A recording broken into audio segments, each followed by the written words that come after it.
पहिल्यांदाच rubber ball खेळून सुद्धा सामनावीर पराभूत संघातील खेळाडूंमध्ये घेतलाय. कॅमेरामन व्यवस्थित फोकस करा.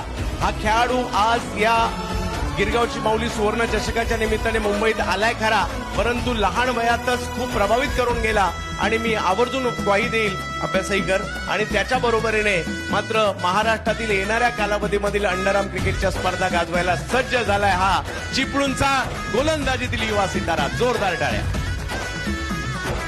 चिपळूणचा खेळाडू आहे. माझ्या मते लहान वयातीलच खेळाडू आहे. माझ्या मते 13-14 वर्षाचाच असेल खेळाडू. चिपळूणचे खेळाडू या ठिकाणी जुनेद पाहायला मिळत आहेत. जुनेद लहान वयातच मुंबईला आले. तो चांगला बॉल अडवलाय. वेगात बॉल. याची रक्षकाच्या दिशेने वेग होता या ठिकाणी जुनेदचा.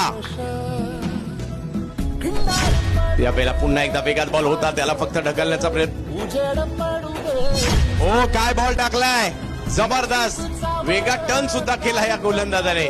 आणि इकडे येस खेळाडू बाद आहेत आणि हे षटक फक्त 5 धावांचं टाकलं छोट्याशा जुनेदने. वा त्यांचंही कौतुक करावं लागेल.